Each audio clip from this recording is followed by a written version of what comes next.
계속해서 제8조에 대한 주입니다.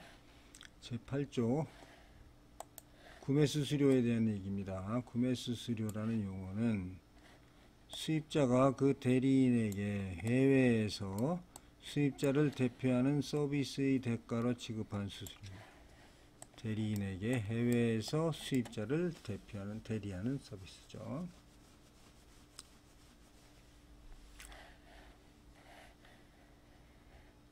자, 제8조 1항 제2 나오 생산 지원 요소죠. 수입품에 배분하는 데 있어서 두 가지 요인이 관계가 됩니다. 그 안에는 요소 자체의 가격이고 그 가격을 수입품에 배분하는 방법입니다. 이들 요소의 배분은 상황에 적절하게 합리적인 방법으로 그리고 일반적으로 수락된 회계원칙에 따라 행하여져야 합니다. 요소의 가격과 관련하여 수입자가 그와 관련이 없는 판매자로부터 특정한 비용으로 요소를 취득하는 경우 그 비용이 요소의 가격이 됩니다. 생산지원 비용. 그 요소가 수입자 또는 그와 관련 있는 사람에 의하여 생산되는 경우 그 가격은 이를 생산하는 비용이 될 것입니다.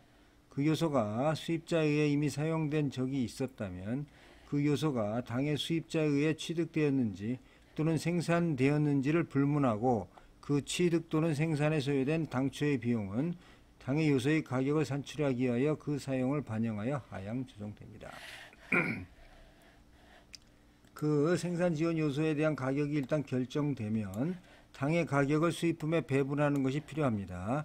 이에는 많은 가능성이 있습니다. 예를 들어서 일시의 전액에 대해서 원하는 경우에는 첫 번째 선적분의 전액 가산할 수가 있겠죠. 첫 번째 선적 시까지 생산된 산이 수량의 이 가격을 배분하도록 요동할 수 있기도 있겠고, 더 나아가서 계약 또는 확약이 되어 있는 기대되는 모든 생산량에 대하여 이 가격을 배분하도록 요청할 수도 있는 거죠. 그래서 이 서류에 따라 틀릴 수가 있어요. 뭐 나눠서 배분하자 그러면 그냥 그대로 나누어서 과세가격에 가산하면 되겠습니다.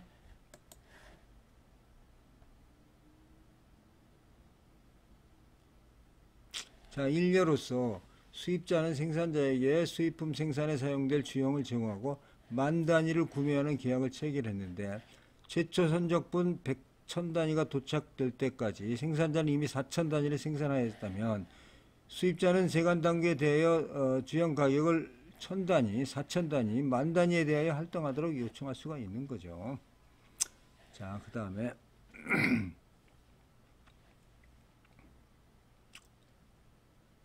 제1항 4호 나호 4에 명시된 요소의 금액은 뭐 항상 같은 얘기지만 객관적이고 수량화할 수 있는 자료를 기초로 해야 합니다. 추가될 금액을 결정함에 있어서 수입자 및 세관당국의 부담을 최소화하기 위해서 구매자의 상업적 기록 체제에서 쉽게 이용 가능한 자료가 가능한 한 사용되어야 합니다. 자, 구매자가 구입하거나 임대하여 제공한 요소에 대한 추가 가격은 구입 비용 또는 임대료가 됩니다. 공공의 영역에서 입수 가능한 요소에 대하여는 동요소의 사본을 취득하기 위한 비용을 제외하고는 그 금액을 부과할 수가 없습니다. 공공 영역은 안 된다. 자, 추가로 계산할 금액의 용이성은 특정 기업의 회계 방법뿐만 아니라 기업의 구조 및 경영 관행에 따라 달라집니다. 예를 들어서 수개국으로부터 각종 상품을 수입하는 특정 회사는 특정 제품에 해당하는 비용을 정확히 표시할 수 있는 방법으로서 수입국 밖의 자체 디자인 센터의 기록을 유지하는 경우도 있을 수 있습니다. 이러한 경우에는 8조의 규정에 따라 직접적인 조정이 이루어질 수가 있습니다. 디자인 센터죠. 특정 회사는 수입국 밖의 디자인 센터 비용을 구체적인 제품에 할당하지 않고 일반적 간접 경비로서 할당할 수가 있습니다. 이 경우에는 동 디자인 센터 총 비용을 디자인 센터의 혜택을 받는 총 생산량에 할당하고 이러한 할당 비용을 수입국의 단위 기준에 부과함으로써 수입품에 대하여 제8조에 따른 적절한 조정이 이루어질 수가 있는 것입니다. 위 상황에서 차이는 적절한 할당 방법을 정하에 있어서 여러 가지 상이한 요소를 고려해야 하는 거죠. 자, 요소의 생산이 수개 국가 및 일정 기간에 걸치는 경우에는 조정은 수입국 밖에서 당해 요소에 대하여 추가된 금액에 한정하여야 합니다. 자, 이랑 다옵니다. 이 로열티 라이센스의 경우 사용료비 인가 비용은 특허권, 상표권, 저작권에 관련된 비용을 포함합니다. 그러나 수입품을 수입국에서 재생산, 리프로덕션하기 위한 권리 비용은 관세 가세가격을 결정하면서 실제로 지급했거나 지급할 가격에 가산되지 않습니다. 이건 비용이죠. 비용, 권리 비용. 이거는 어마운트입니다. 제가 항상 말씀드린다시피 어마운트. 지금 이건 프라이스입니다. 프라이스. 그래서 이걸 두 개 더하면 뭐가 되겠습니까? 커스텀스 밸류, 트랜잭션 밸류가 됩니다. 자, 수입품을 분배하거나 재판매하는 권리에 대한 대가로 구매자가 지급하는 금액은 이러한 금액 지급이 수입국에 해당 수입품을 수출하는 조건에 관련된 것이 아니라면 실제로 지급했거나 지급할 가격에 추가되지 않습니다. 자, 제8조의 규정에 따라 추가되는 것이 요구되는 금액에 대하여 객관적이고 수량할 수 있는 자료가 없을 경우에 거래 가격은 제1조의 규정에 따라 결정될 수 없습니다. 이것은 일례로서 킬로그램 단위로 수입하여 수입 후 용액으로 제조되는 특정 상품의 1리터를 수입국에서 판매하는 가격을 기초로 사용료가 지급됩니다. 만일 사용료가 일부는 수입품을 기초로 하고 나머지는 수입품과 관계없는 요인이 있을 경우에는 이거를 어떻습니까? 수입품을 기초로 하고 쉽게 수량할 수 있는 경우에는 수입품만을 기초로 하는 수입품만을. 그러니까 국내 어떤 상품에 대한 어떤 로열티 지급은 공제될 수가 있다는 얘기가 되겠습니다. 자, 그 다음 구조에 대한 주의입니다. 제9조의 목상 수입시는 관세 목적상 입국시를 포함할 수가 있습니다. 11조는 평가 대상 상품에 대하여 물품에 대하여 세관 당국이 내린 평가 결정에 대한 수입자 이의제기 권리입니다. 이의제기 권리. 이의제기는 세관 당국에 제기할 수 있고 최종적으로 사법기관에 이의제기를 할 수가 있습니다. 벌칙 부과 없이라는 용어는 수입자가 이의제기 권리를 행사하기로 했다는 이유만으로 벌칙이 대상이 되거나 벌칙 위협이 대상이 될 수가 없습니다. 정상적인 재판 비용과 변호사 수수료의 지급은 벌금으로 간주되지 않습니다. 그러나 제11조의 규정은 회원국이 이의제기 전에 이미 평가된 관세를 전액 지급하도록 요구하는 것을 금지하지 않습니다. 세금을 내고 가겠다는 거죠. 그래서 여기 보면은 이의제기를 한다는 이유만으로 벌금 대상이 되지 않습니다. 11조 주의입니다. 중요합니다. 제11조 주의.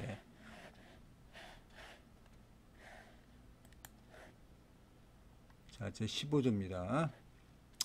15조는 인이라는 용어는 법인도 포함하는 거죠. 자, 이 목적의 협정상 일방이 타방에 대해 제약 또는 지위를 법적 실질적으로 행사하는 위치에 있는 경우에는 통지하는 거죠. 특수관계 인정된다 이렇게 보겠습니다. 자, 그 다음에 부속서 2입니다. 부속서 2라는 거는 관세평가기술위원회를 이제 만들어서 이 관세평가기술위원회에서 모여서 논의를 한다 하는 내용이 되겠습니다. 그래서 관세평가기술위원회 임무는 이렇다. 가나다라 마바사 이게 되겠고, 그래서 1년에 한 번씩 내지는 2번씩 회의를 합니다. 각국은 대표를 지명할 수가 있습니다. 자, 그래서 기술의 회의는 필요에 따라 하는데 1년에 2회 이상 소집됩니다. 그래서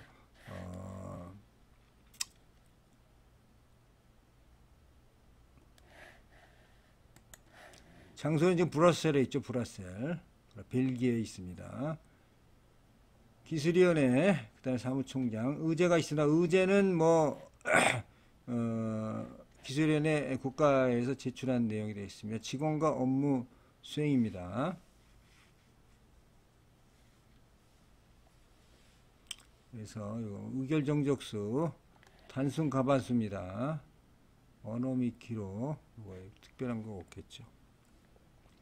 자, 그다음 부속서 3번은 이 개발도상국은 이거를 갖다 유보할 수가 있습니다. 5년간 이 협정을 우리는 나중에 하겠다 이렇게 할 수 있는 게 그에 관한 사항이기 때문에 우리 관세평가 협정상 별 검토 의의가 없습니다. 넘어가겠습니다. 서서히. 자, 그 다음에 결정사항이 되겠습니다. 결정사항입니다.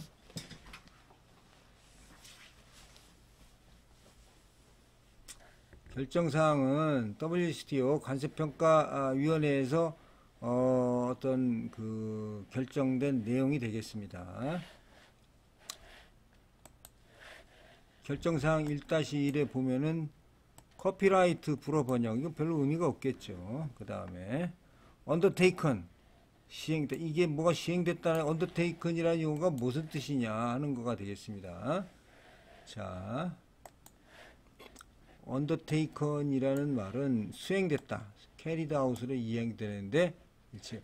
undertaken하고 carried out은 같다, 이렇게 생각하면 되겠습니다. 결정사항 3.1입니다. 수입물품 과세가 결정 시 이자 비용 처리인데 82년 4월 26일 개최된 제9차 회의에서 평가위원회는 다음같이 결정합니다. 구매자에 의해 맺어진 거래협정에 따라 수입물품 구매와 관련돼 발생한 이자 비용이 다음 제요건을 충족시키는 경우 과세가격에 포함돼서는 아니다. 연불이자 같은 내용이죠. 우리가 알고 있습니다.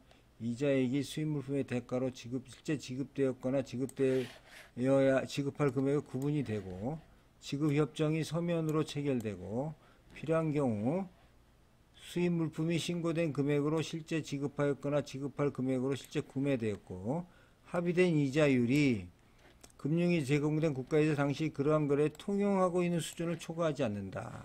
이런 경우에는 뭡니까? 과세 가격에 포함시켜서는 안 된다, 이런 얘기죠. 자, 이 결정은 금융이 판매자, 은행 또는 기타 자연인, 법인 등 누구에 의해 제공되었는지를 불문하고 적용되어야 하고, 적절한 경우 거래 가격에 관한 평가 외 평가 방법에도 적용이 되어야 한다. 이런 정의가 있으면 이자는 다 과세 가격이 되지 않는다는 얘기가 되겠습니다. 자, 그 다음에 결정사항. 데이터 처리를 위한 소프트웨어 전달 매체 평가입니다. 1984년도 결정사항입니다. 자, 거래 가격이 가장 원칙적인 평가의 기초임을 재확인합니다. 데이터 처리 장치를 위한 전달 매체, 이거 CD-ROM 같은 데다 이제 전달하는 건데, 이게 지금 84년도니까 지금 뭡니까? 40년 전이기 때문에 지금 이게 발전을 해서 이런 방식으로 이제 거래가 안 되는 거죠. 그래서 데이터 처리 장치에 뭐 CD를 담아서 하고 거기 CD-ROM 이런 거는 사실상 제가 보기에는 별로 의미가 없는 사항이지만 한번 읽어보겠습니다. 결정사항이니까.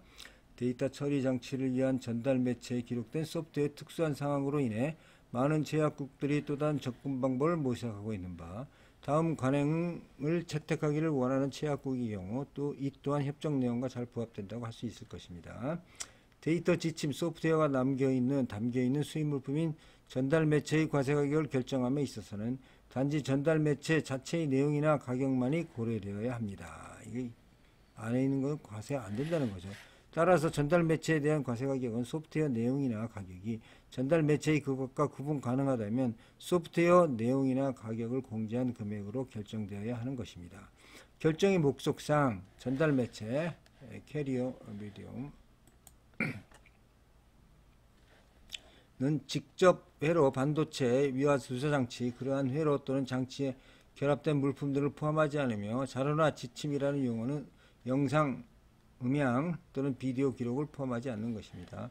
본 결정 제2항에 언급한 관리를 채택하고 있는 제약국은 관세평가위원회의 그 시행 일제를 포함합니다.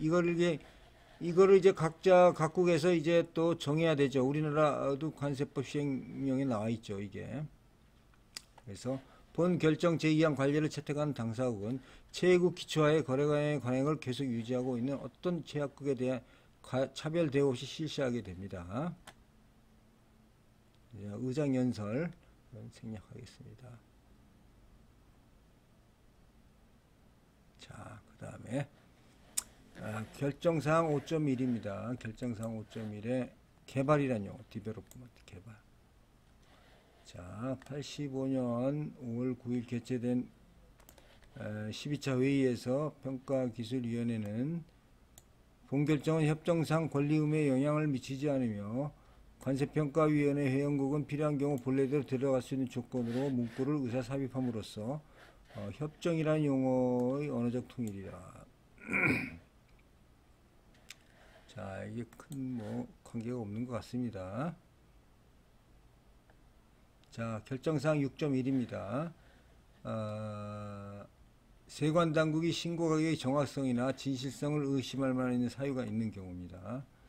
관세평가위원회는 협정상 평가의 최우선 기초임을 확인하면서 세관당국이 신고가격을 뒷받침하기 위하여 무역업자가 제출한 문서나 서류의 정확성이나 진실성을 의심할 만한 사유가 있는 사안을 언급해야 할 경우가 있음을 인식하고 그 과정에서 세관당국이 무역업자의 정당한 상업상의 이익을 침해하지 않아야 한다는 점을 강조하고 본협정 제17조 본협정 부속서 3의 제6항 관세기술위원회의 관련사항을 고려하면서 다음까지 결정합니다. 자, 가격이 신고되고 세관당국이 본신고를 뒷받침하기 위하여 제출된 세부자료나 서류의 진실성이나 정확성을 의심할 만한 사유가 있는 경우에는 어떻습니까? 세관당국은 신고 가격이 수입물품에 대하여 실제로 지급하였거나 지급할 총 금액이 제8조에 의해 조정된 금액임을 밝히는 서류나 증거를 포함한 추가적인 소명을 수입자에게 요청할 수 있습니다.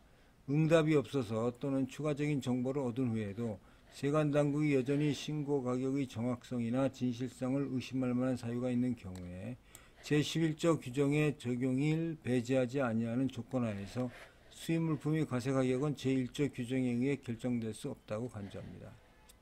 세관당국은 최종 결정을 내리기 전에 세부 자료나 서류들의 정확성이나 진실성을 의심하는 근거, 이거를 수입자가 요청하는 경우 서면이나 수입자에게 그 내용을 통보해 줘야 됩니다.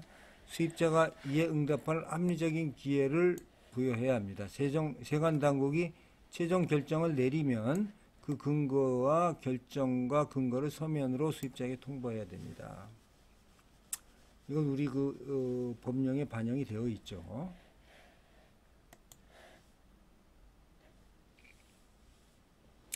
자, 결정사항 7.1입니다. 최저 과세 기준 가격과 독점 대리인, 독점 유통업자, 독점 영업관에 대한 수입입니다. 개도국이 부속서 3 제2항이 조건하에서 이러한 거니까 이거 보겠습니다. 요 2번 실제 내용이 2번부터입니다. 자, 많은 개도국들은 독점 대리인, 독점 유통업자, 독점 영업권자, 독점 대리인, 독점 유통업자, 독점 영업권자에 대한 수입의 평가에 문제가 있다는 우려를 갖고 있습니다. 제20조 제1항에 의거 개도국 회원국들은 본협정의 적용에 앞서 5년간 유예 기간을 가지고 있어 이와 관련하여 본 사항을 원용하는 개도국 회원국들은 본협정에 대한 적절한 연구를 수행하고 협정을 용이하게 적용하는 데 필요한 조치를 하는데 동기간을 활성화할 수 있습니다. 즉 이게 뭔 말이냐면 독점 대리인, 독점 유통업자가 과연 특수한 게 해당이 되느냐 가지고 지금 이 실질적인 이게 외국의 다국적 기업이 처음에 들어갈 때는 독점 대리인이나 독점 유통업자한테 들어가죠. 어차피 이 제품은 한 사람이 독점을 해서 팔아야 되니까 이 팔다가 이것이 다시 외국인 투자로 들어가서 지사를 만들게 되는 거죠. 그러니까 이 사실이 이전에 이것이 일반 개발도상국의 입장에서 봤을 때는 특수관계로 보아지는 거거든요. 그래서 좀 연구를 한다 이렇게 되어 있습니다. 이게 평가 평가위원회 결정사항인데 그 이후에 평가위원회 결정사항이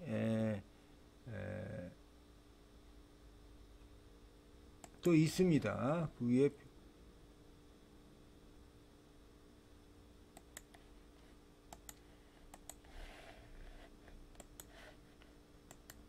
자,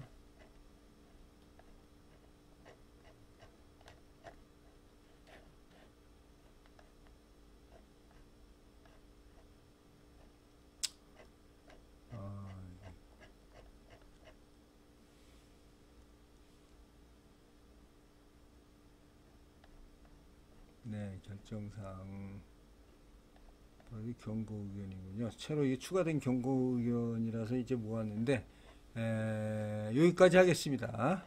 그러면 요 다음 공고 의견은 다음에 하도록 하겠습니다. 감사합니다.